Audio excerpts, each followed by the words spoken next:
आज हम समझेंगे टेस्टिस के अंदर का स्ट्रक्चर, स्पेसिफिकली सेमिनिफेरस ट्यूब्यूल के अंदर। तो बच्चों मान लीजिए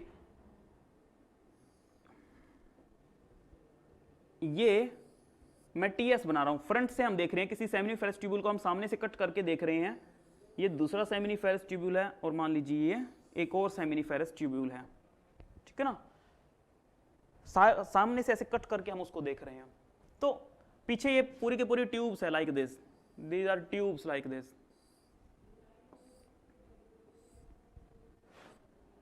लाइक दिस। इन सेमिनिफेरस ट्यूब्यूल के अंदर दीज आर सेमिनिफेरस ट्यूब्यूल्स। इनके अंदर जो सेल्स लगी हुई है उसे हम बोलेंगे जर्माइनल एपिथेलियम। क्या बोलेंगे बच्चे? जर्माइनल एपिथेलियम। तो ये जो जर्माइनल एपिथेलियम है इसमें दो तरह की सेल्स आपको दिखाई देंगी। एक सेल आपको इस तरह की दिखाई देंगी, you can say cuboidal shape,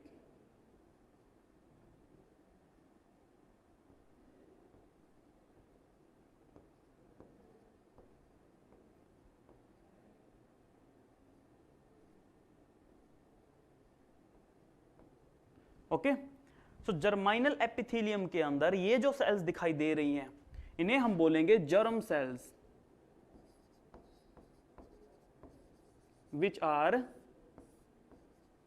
cuboidal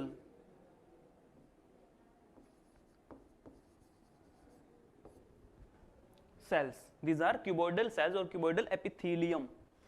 और इनके साथ में एक और सेल आपको मिलेगी, लेकिन बच्चों क्यूबॉइडल नहीं है, वो आप कह सकते हो थोड़ी सी आपको इस टाइप की दिखेगी, पिरामिड शेप की आप कह सकते हो।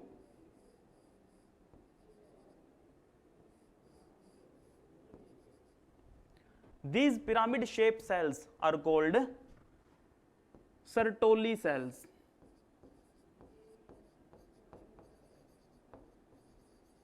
बच्चों सर्टोली सेल्स को हम नर्स सेल भी बोल सकते हैं, we can call them nurse cell. तो हमने देखा कि सेमिनिफेरस ट्यूब्यूल के अंदर दो तरह की सेल्स हैं, one is germ cells which are cuboidal in shape, another is Sertoli cells which are pyramid in shape.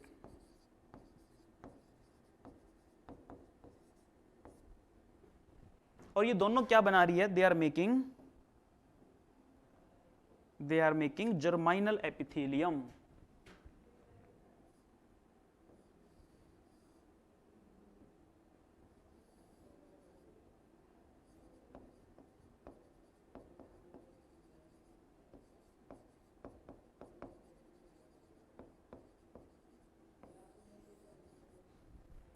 बच्चों इस जर्माइनल एपिथेलियम के अंदर जो जर्म सेल है ये क्या करेंगे?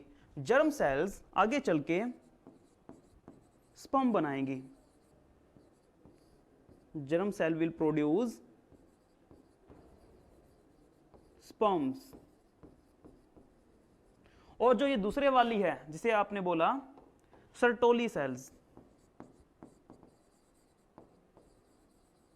सर्टोली सेल का काम होता है इन स्पर्म्स को नरिशमेंट देना। They will provide nourishment to sperms। और क्योंकि बच्चों ये नरिशमेंट देती इसीलिए हम इन सर्टोली सेल्स को नर्स सेल बोलते हैं। जैसे हॉस्पिटल में नर्स बच्चे का ख्याल रखती है वैसे ही ये भी स्पर्म्स का ख्याल रखेगी, उनको नरिशमेंट दे रही है। ओके, सो जर्म सेल्स स्पर्म बनाती है और सर्टोली सेल उन स्पर्म्स को नरिशमेंट देती है। ये जो बीच का स्पेस है बच्चों, सेमिनिफेरस ट्यूब्यूल्स के बीच बीच का जो ये स्पेस है, इस स्पेस को हमने लास्ट टाइम क्या बोला था? दिस स्पेस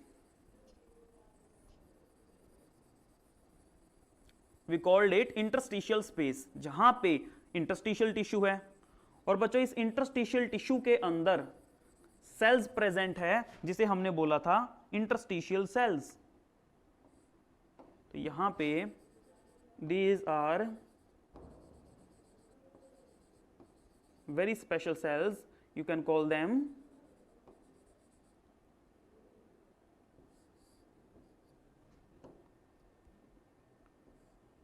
इंटरस्टिशियल सेल्स,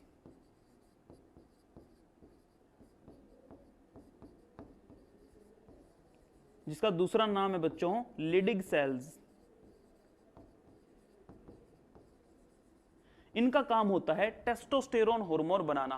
तो यहां से बच्चों जो टेस्टोस्टेरोन निकलेगा वो टेस्टोस्टेरोन सेमिनिफेरस ट्यूब्यूल में भी जाएगा ताकि स्पर्म प्रोडक्शन करवाया जा सके।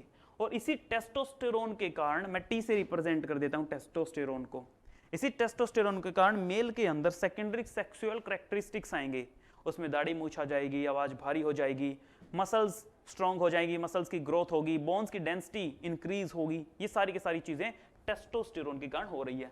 सो ये मैंने आपको बताया टीएस ऑफ टेस्टिस, जहां पे अंदर कौन कौन सी सेल्स होती है और वो क्या काम करती है, ये चीज मैंने आपको बता दी। Is it clear? यस और नो? Yes sir. ओके, अब बच्चों एक बार इसका स्क्रीनशॉट लो, फिर हम मेल रिप्रोडक्टिव सिस्टम करेंगे।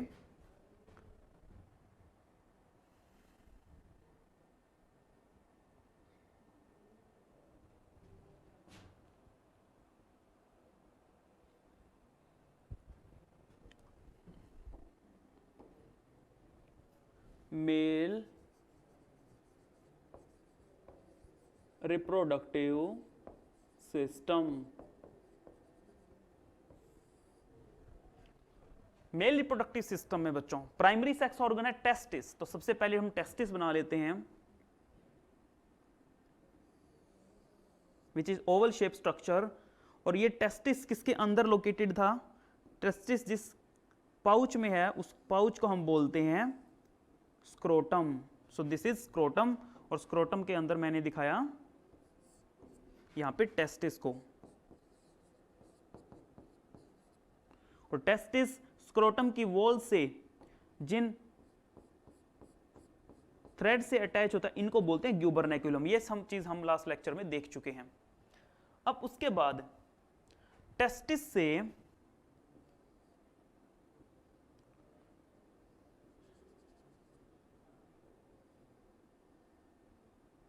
जो ट्यूब निकल रही है, जो डक्ट निकल रही है, इस डक्ट को हम क्या बोलेंगे? We will call it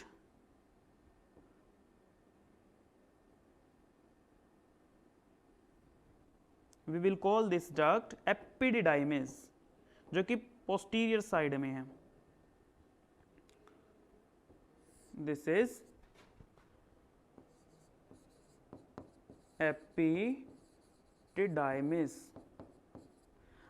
highly coiled tube होती है और इसके अंदर स्पर्म्स का मैच्योरेशन होता है। एज आई टोल्ड यू 18 से 24 घंटे तक स्पर्म यहां पे रहेगा और फिजियोलॉजिकली मैच्योर हो रहा है, वो फंक्शन करने के लिए तैयार हो रहा है। Then this tube will go upward.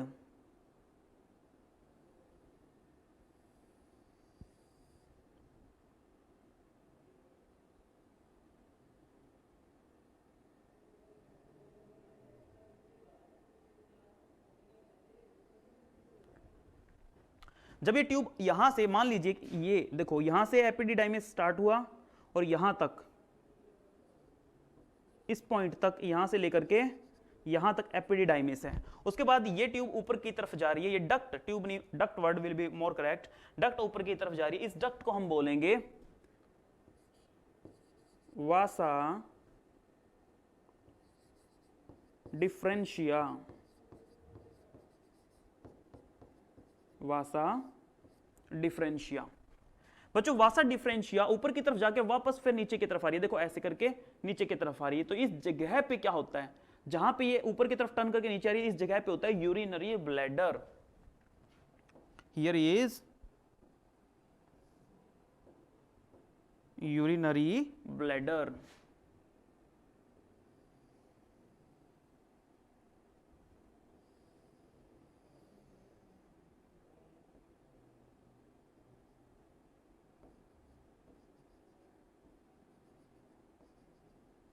This is urinary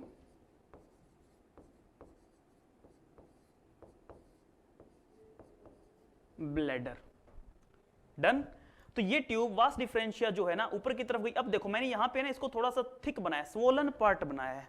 जब इसके अंदर ये स्वोलन पार्ट आ जाता है, इस स्वोलन पार्ट को हम बोलेंगे, this part is called ampulla.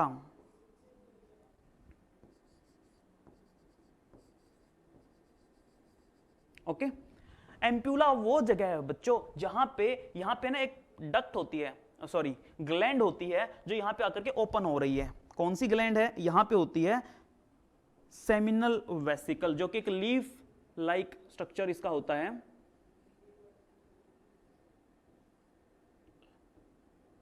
और वो ट्यूब यहां पे ग्लैंड यहां पे आकर के ऐसे ओपन हो रही है। So this gland is seminal vesicle, और इसका सिक्रेशन जहां पे आ रहा है उस जगह को हम बोल रहे हैं ampulla, which is the swollen part. Ampulla के बाद ये जो डक्ट है इसको क्या बोलेंगे बच्चों? ये डक्ट यहां पे अटैच हो गई है और दोनों तरफ से आ रही है, ऐसा नहीं एक तरफ से आ रही है, दोनों तरफ से आ रही है। मैंने सिर्फ इसको एक ही तरफ बनाया है, like this, and then this tube will come downward. So ampulla के बाद देखो, एम्प्यूला से पहले जो ट्यूब है, इस जो डक्ट है, इसे मैंने बोला वासा डिफरेंशिया। एम्प्यूला के बाद में इसे हम क्या बोलेंगे? We will call this much part ejaculatory duct.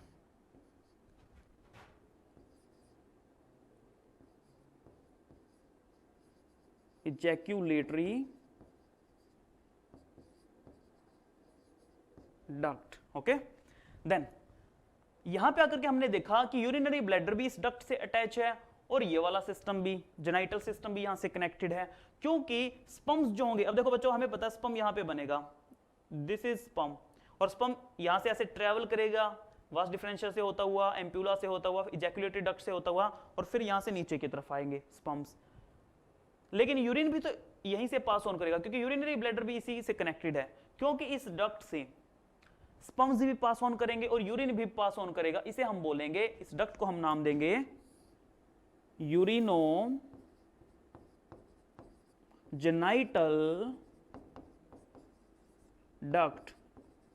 So urinogenital duct is common for both, urine भी पास करेगा यहां से एंड स्पर्म भी यहीं से पास करेंगे।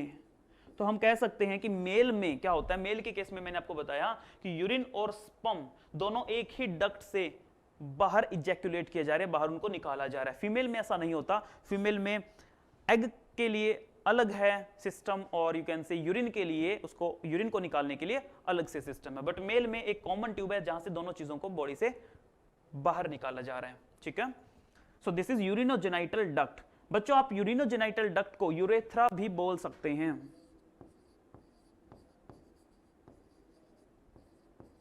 एक ही बात है। ओके, अब ये सेमिनल वेसिकल दोनों तरफ है, इधर भी है इधर भी है। मैं सिर्फ एक तरफ का पार्ट बना रहा हूं, but it is a paired gland, याद रखना बच्चों, it is a paired gland. Testis भी पेयर्ड है, इधर भी है इधर भी है, हमने सिर्फ एक साइड बनाया इसको। नाउ यूरेथ्रा के ऊपर एक स्पेशल स्ट्रक्चर प्रेजेंट है which is representing external genitalia।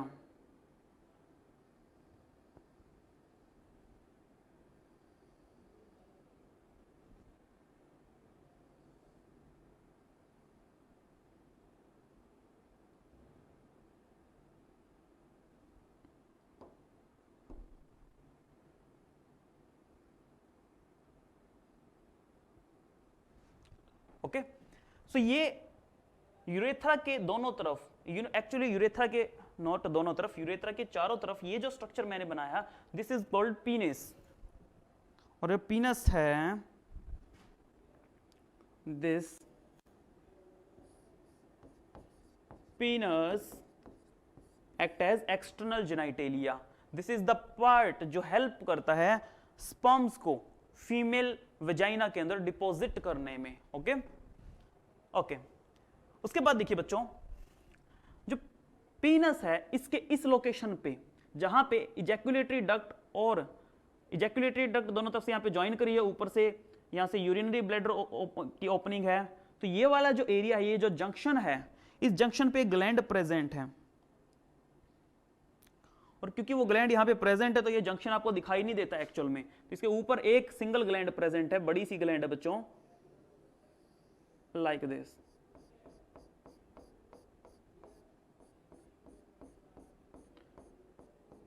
This gland is called prostate gland.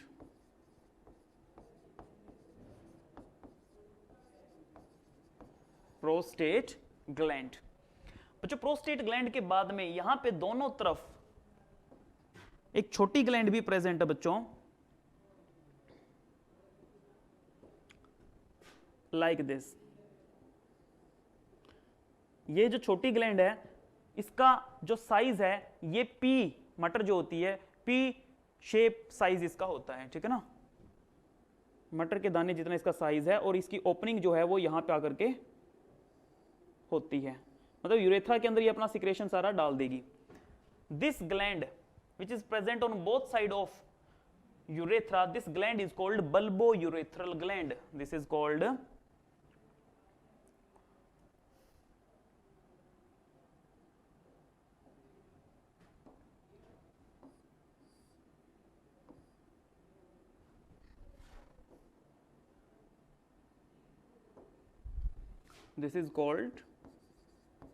bulbourethral gland।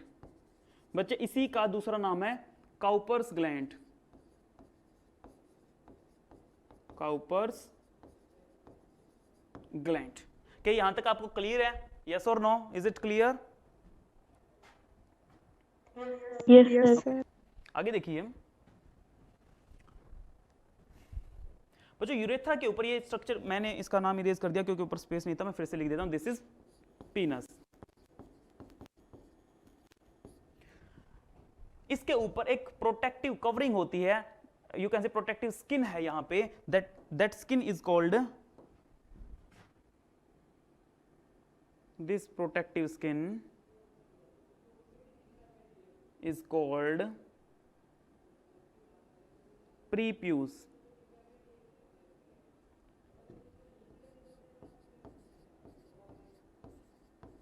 या इसी को फोर स्किन भी बोल सकते हैं।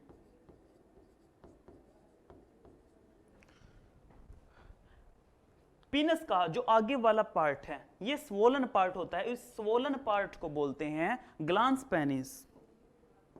This swollen part, this much part is swollen, this is called glans penis। Opening जहां से यूरिन भी पास करेगा और जहां से स्पर्म्स भी पास ऑन करेंगे, इस ओपनिंग को बोलते हैं बच्चों urethral meatus. We are calling it, opening of this urethra is called urethral meatus. But ऐसा नहीं होगा कि एक ही टाइम पे दोनों चीजें पास ऑन कर सकती है। नेचर ने ऐसा मैकेनिज्म किया है अंदर कि एक टाइम पे एक ही चीज पास करेगी मेल के अंदर, या तो यहां से यूरिन ही पास करेगा, और जब स्पर्म पास करेंगे तो यूरिन वाला सिस्टम सीज हो जाता है, बंद हो जाता है, और यहां से स्पर्म जो है पीनस से इजैकुलेट करेंगे। तो एक टाइम पे दोनों चीजें नहीं हो सकती। ऐसा नहीं हो सकता कि यूरिन भी उसी टाइम पे पास ऑन कर रहा है और उसी टाइम पे सीमन को भी बॉडी से इजैकुलेट करवाया जा सके। नो, बॉडी ऐसा अलाउ नहीं करती। जो स्फिंक्टर्स होते हैं वो अंदर से बंद हो जाते हैं, और स्फिंक्टर बंद होने के कारण एक टाइम पे एक ही चीज पास ऑन करती है। सो ये हमने एक बेसिक सा स्ट्रक्चर देखा जहां पे हमने सारी चीजें ऑलमोस्ट बना दी है। कोई डाउट है तो पूछ लीजिए, नहीं तो आगे बढ़ते हैं। Is it clear? Yes, Take a sir. screenshot. Yes. Take a screenshot.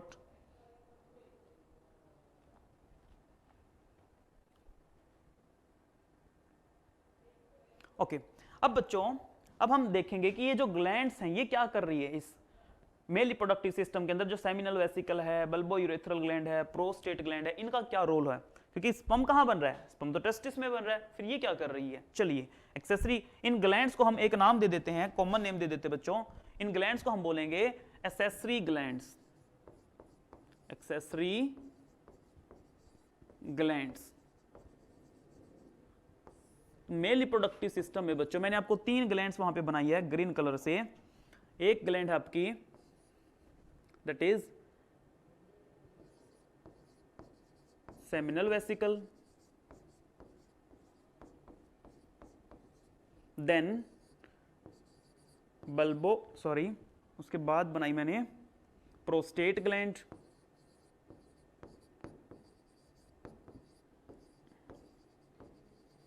Then bulbourethral gland. बच्चों इन तीनों ग्लैंड्स में से जो फर्स्ट और लास्ट वाली है सेमिनल वेसिकल, ये भी पेयर्ड ग्लैंड है, मींस दोनों तरफ प्रेजेंट है, मैंने एक तरफ बनाई सिर्फ, और बल्बोयूरेथ्रल ग्लैंड भी पेयर्ड है, बट सिर्फ प्रोस्टेट ग्लैंड जो है वो सिंगल है।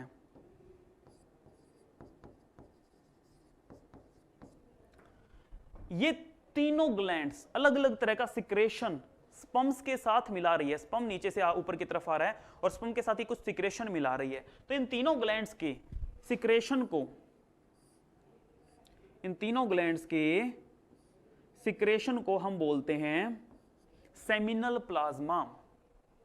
इनके सिक्रेशन को क्या बोलते हैं बच्चे? We are calling their secretion seminal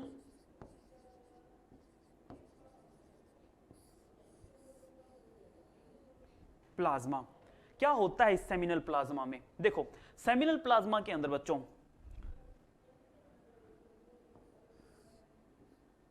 seminal plasma के अंदर अलग अलग तरह के एंजाइम्स मिलेंगे स्पर्म्स की एक्टिविटी के लिए। सेमिनल प्लाज्मा में है कैल्शियम आयन,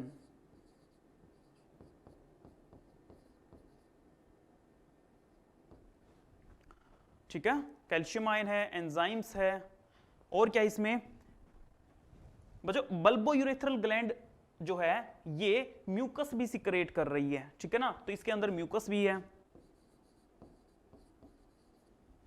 और ये म्यूकस क्या कर रहा है? म्यूकस का काम होता है सेक्सुअल एक्टिविटी के टाइम पे ऑर्गन को ल्यूब्रिकेट करना, ताकि फ्रिक्शन से टिश्यूज का डैमेज ना हो, ठीक है ना। तो म्यूकस क्या कर रहा है? म्यूकस ल्यूब्रिकेशन कर रहा है।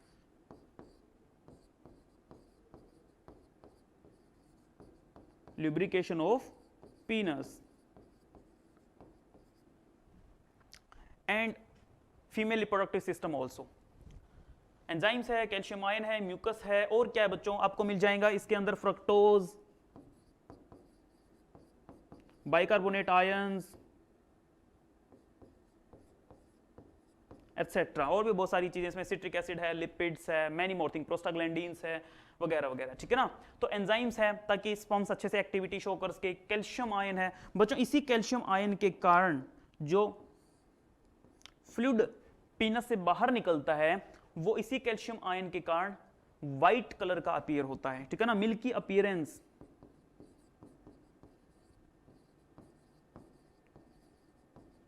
Of semen is due to this calcium ion। इसके अलावा कैल्शियम आयन स्पर्म्स को के मैच्योरेशन के लिए भी जरूरी है। This calcium ion is also important for, अलग से लिख देता हूं यहां पे, calcium ion for sperm maturation. इसी कैल्शियम के कारण जब स्पर्म एग को टच करेगा, फीमेल के अंदर जाएगा, उसके रिप्रोडक्टिव सिस्टम में एंटर करेगा, जब एग को टच करेगा तो वहां पे क्या होता है कि स्पर्म के, है ना, स्पर्म के आगे की तरफ बच्चों एक खास तरह का स्ट्रक्चर होता है जिसे एक्रोसोम बोलते हैं। उसके अंदर एंजाइम्स होते हैं। Acrosome is like a bomb, जो एग के पास में जाने के बाद फट जाएगा और एग की बाहर की जो मेम्ब्रेन होगी उसमें छेद हो जाएगा, सो दैट स्पर्म एंटर कर सके। तो वो बॉम्ब वहां पे फटे, एक्रोसोमल रिएक्शन हो सके, उस एक्रोसोमल रिएक्शन के लिए क्या चाहिए? कैल्शियम आयन चाहिए है, ठीक है ना। तो जब मैं आपको स्पर्म का स्ट्रक्चर सिखाऊंगा तब बताऊंगा एक्रोसोम कहां पे होता है। तो आपको अभी इतना याद रखना है कि उस एक्रोसोमल एक्टिविटी के लिए हमें किसकी जरूरत पड़ने वाली है? कैल्शियम की। This is important for acrosomal activity.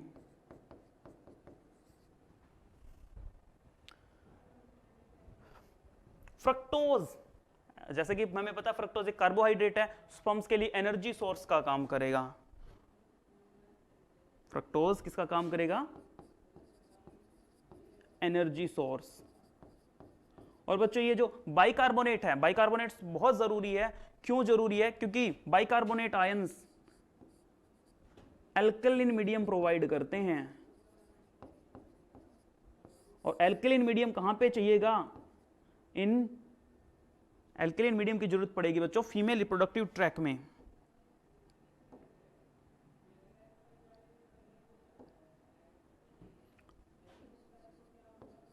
In vagina, और यू कैन से female reproductive tract of female, क्योंकि बच्चों वहां पे क्या है, वहां पे पीएच होता है एसिडिक। फीमेल रिप्रोडक्टिव ट्रैक के अंदर, वजाइना में, यूरेथ्रा के अंदर, वहां पे एसिडिक पीएच है, और एसिडिक पीएच पे स्पर्म सर्वाइव नहीं कर सकता, वो मर जाएगा। तो स्पर्म ना मरे एसिडिक पीएच पे, इसीलिए बाइकार्बोनेट आयन हम साथ भेजते हैं, ताकि जैसे ही बाइकार्बोनेट आयन वहां जाएगा उस पीएच को, उस एसिडिक पीएच को न्यूट्रलाइज कर देगा, सो दैट स्पर्म ज्यादा से ज्यादा वहां पे सर्वाइव कर सके। तो स्पर्म्स के सर्वाइवल के लिए एल्कलिन पीएच का रहना जरूरी है, which is maintained by these bicarbonate ions. Is it clear? Yes or no? Yes, sir. Yes, sir. Good. तो बच्चों जो सेमिनल प्लाज्मा है उसके अंदर ये सारी चीजें होती है। इसके अलावा मैंने बताया और भी बहुत सारी चीजें होती है, उसमें लिपिड्स होते हैं, उसमें सिट्रिक एसिड है, उसके अंदर प्रोस्टाग्लैंडिन्स है, बहुत सारी चीजें हैं, बट हमें नहीं करना, हमारे सिलेबस का पार्ट नहीं है। सेमिनल प्लाज्मा, हम नेक्स्ट पेज पे जा रहे हैं। सेमिनल प्लाज्मा जो है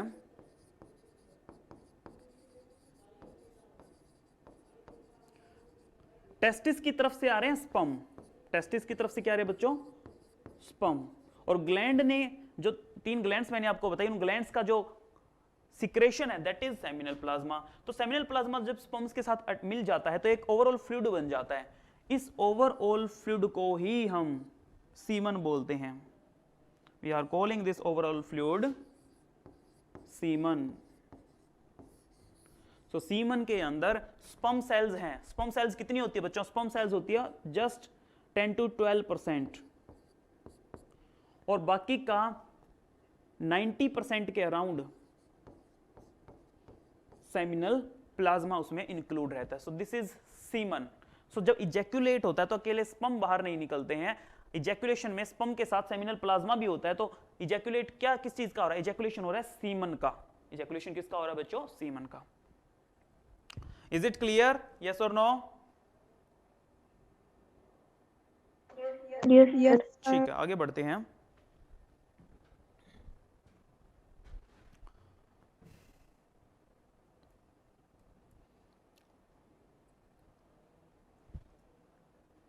एक बार स्क्रीनशॉट लेना बच्चों इसका।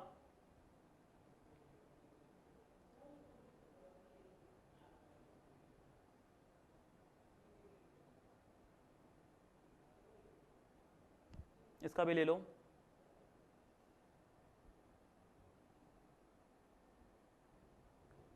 ओके, फर्स्ट पेज का शायद आपने शुरू में ले लिया होगा।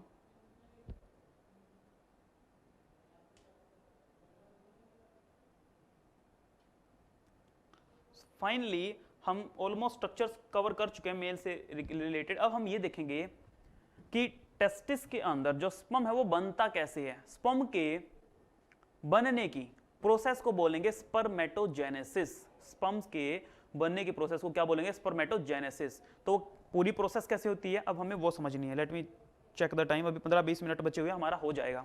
चलो निपटा देते हैं इसको।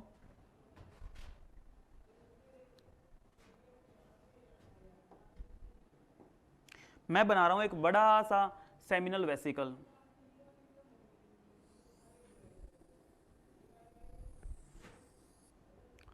This is seminal vesicle, not seminal vesicle, it is seminiferous tubule. पाप हो गया, गलती होगी, sorry. This is seminal, this is seminiferous tubule.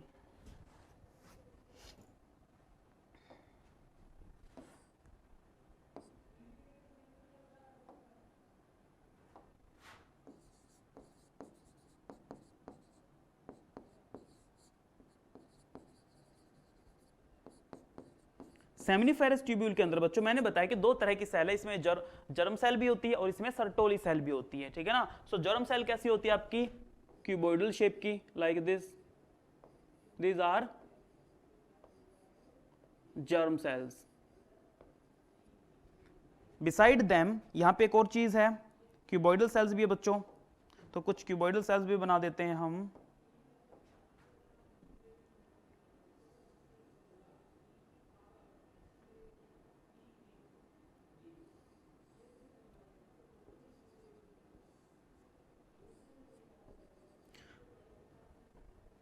ये जो सेल्स हैं क्या बोलते हैं इनको, बताना जरा।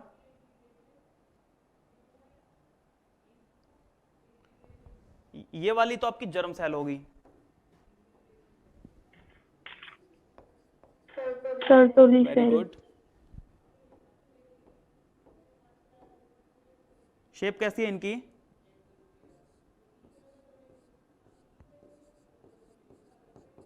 पिरामिड। और मैंने कैसा बोला, मैंने कैसा बोला था, क्यूब। हाँ, मतलब जाग रहे हो है ना, एक्टिव रहना जरूरी है, शाबाश, वेरी गुड। सो जर्म सेल, सर्टोली सेल, दो तरह की सेल है। अब बच्चों मैंने चारों तरफ नहीं बनाई, बहुत सारी हो जाएगी हमारे समझने के लिए, हमारे लिए इतनी बहुत है, ठीक है ना। शुरू करते हैं, हम सीखने जा रहे हैं कि स्पर्म कैसे बनेगा, स्पर्मेटोजेनेसिस की प्रोसेस कैसे होगी। तो देखिए सबसे पहले बच्चों जो ये जर्म सेल है, मान लो कोई एक जर्म सेल पकड़ लीजिए इसमें से जो हम समझने जा रहे हैं। ये जो जर्म सेल है ये क्या करेगी, ये मल्टीप्लीकेशन करेगी और अपनी संख्या बढ़ाएगी, अपना नंबर बढ़ाएगी। तो मान लीजिए इसने अब मल्टीप्लीकेशन करके और अपना नंबर बढ़ा लिया, ठीक है। मल्टीप्लीकेशन कैसे करेगी, माइटोसिस से, माइटोसिस से नंबर बढ़ता है सेल्स का, तो ये माइटोसिस कर रही है अभी, ठीक है ना। जर्म सेल ने माइटोसिस करके सबसे पहले अपना नंबर बढ़ाया। अब इन सेल्स को हम बोलेंगे दीज आर स्पर्मेटोगोनिया,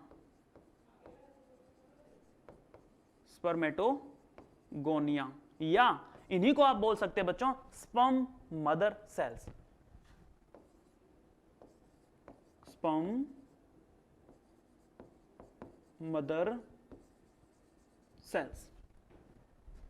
अब कोई भी एक स्पर्मेटोगोनिया ले लीजिए समझने के लिए, फॉर एग्जांपल सेंटर वाला उठा लेते हैं। अब इस स्पर्मेटोगोनिया का क्या होगा, सबसे पहले स्पर्मेटोगोनिया का साइज थोड़ा सा इंक्रीज होगा, ठीक है, साइज में थोड़ा सा इंक्रीज हुआ। और अब इस बड़े स्पर्मेटोगोनिया को हम एक नया नाम देंगे, हम इसको बोलेंगे primary spermatocyte, we will call it primary spermatocyte. कुछ नहीं किया, सिर्फ साइज बढ़ा है, और इस साइज बढ़ने को हम बोलते हैं कि ग्रोथ हुई है, ठीक है ना। सो इस फेज को हम बोलेंगे ग्रोथ फेज,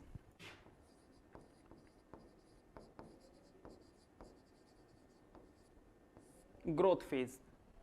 अब प्राइमरी स्पर्मेटोसाइट क्या करेगा, प्राइमरी स्पर्मेटोसाइट जो कि एक डिप्लॉयड स्ट्रक्चर है विच इज 2n, डिप्लॉयड है बच्चों, ये डिप्लॉयड मतलब 46 क्रोमोसोम अभी इसमें है, ठीक है ना। एक होता है डिप्लॉयड, एक होता है हैप्लॉयड। हैप्लॉयड मतलब हाफ जब रह जाएगा क्रोमोसोम, जैसे 23 रह जाए तो उसे बोलेंगे हैप्लॉयड, के आधा रह गया है, दैट इज n, बट अभी डबल है, ये 46 है, तो इसको मैं बोल रहा हूं 2n। प्राइमरी स्पर्मेटोसाइट के अंदर होगा मियोसिस। अब बच्चों मियोसिस भी ना दो स्टेप में होता है, पहले होगा मियोसिस 1, फिर होगा मियोसिस 2। जब मियोसिस 1 होगा तो यहां पे दो सेल्स बनेंगी, ये क्या हुआ बच्चों, this is meiosis 1।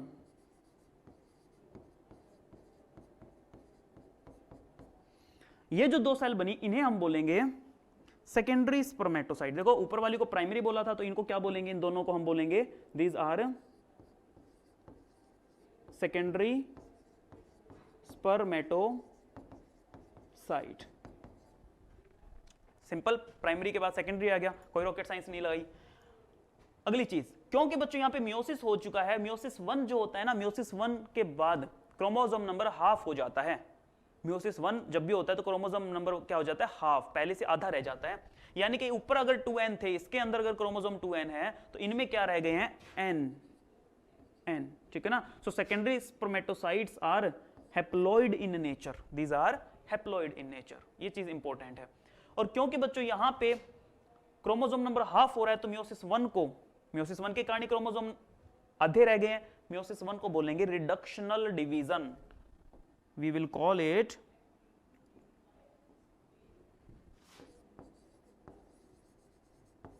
reductional division. Then secondary spermatocyte undergoes meiosis 2. इसके अंदर meiosis 2 होगा बच्चों, और अगेन इनसे दो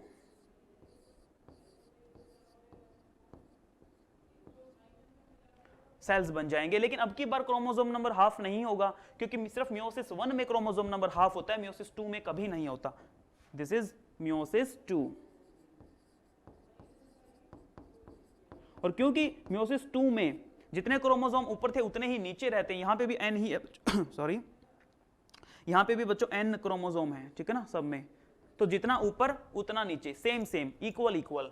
जब दोनों तरफ इक्वल इक्वल रहते हैं तो क्योंकि दोनों तरफ इक्वल इक्वल रहते हैं इसीलिए मियोसिस 2 को बोलते हैं इक्वेशनल डिवीजन। इक्वेशनल डिवीजन, ठीक है। तो फाइनली एक प्राइमरी स्पर्मेटोसाइट से हमने शुरू किया मियोसिस करना, और मियोसिस कंप्लीट होते होते 4 सेल बन गए। तो मियोसिस में याद रखना बच्चों, एक सेल से 4 सेल बनती है, माइटोसिस में 1 से 2 बनती है, मियोसिस में 1 से 4 सेल बनती है। तो एक सेल से मियोसिस करा के मैंने फाइनली 4 सेल बना दी है। दीज आर कॉल्ड, ये जो 4 सेल बन गए बच्चों इनको बोलेंगे स्पर्मेटिड्स। इनको अब क्या बोलेंगे? These are called spermatids. अब स्पर्मेटिड्स के अंदर बहुत सारे चेंजेस आएंगे, और ये जो स्पर्मेटिड है फाइनली ये ऐसे दिखने लग जाएंगे, लाइक दिस।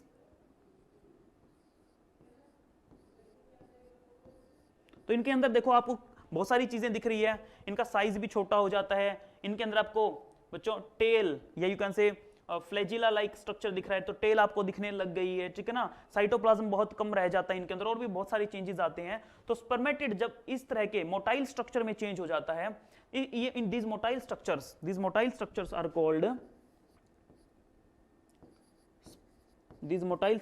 called sperms, या इनको बोलेंगे स्पर्मेटोजोआ।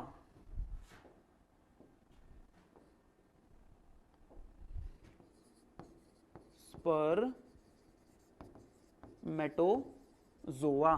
तो फाइनली स्पर्म तो बन चुका है, जर्म सेल से शुरुआत की और हमने क्या बना दिया बच्चों? स्पर्म। स्पर्म बनने की इस प्रोसेस को बोलते हैं स्पर्मेटोजेनेसिस। लेकिन ये जो चीज हुई है ना, स्पर्मेटिड से स्पर्म बना है, यहां पे फोकस करो। स्पर्मेटिड से क्या चेंज हुआ है? स्पर्म। बहुत सारे यहां पे चेंजेस आए हैं।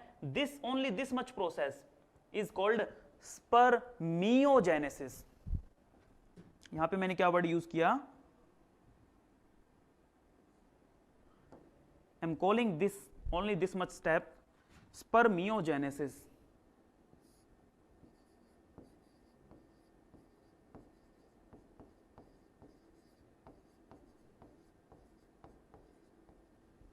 ओवरऑल प्रोसेस को क्या बोलते हैं? ओवरऑल प्रोसेस को बोलते हैं बच्चों स्पर्मेटोजेनेसिस। दोनों स्पेलिंग अलग अलग है। ओवरऑल प्रोसेस इज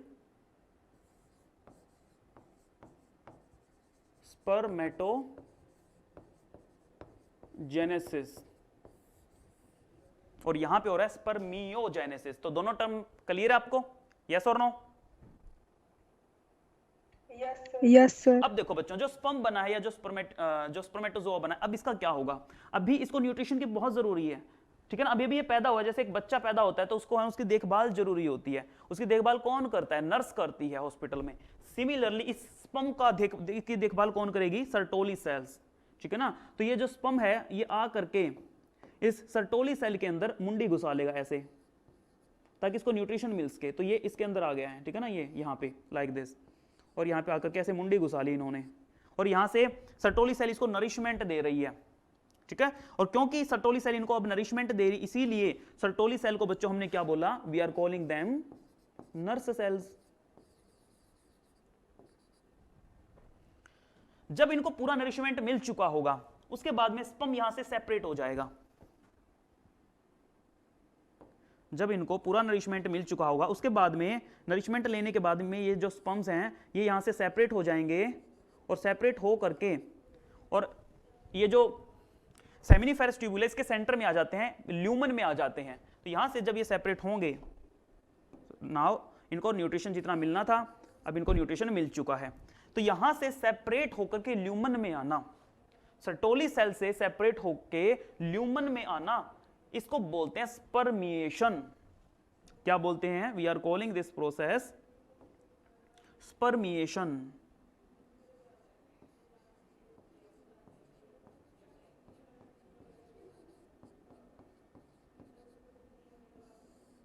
स्पर्मिएशन, ठीक है। तो ये बच्चों आज हमने स्पर्म बनाना सीख लिया। I think that's it for today. कोई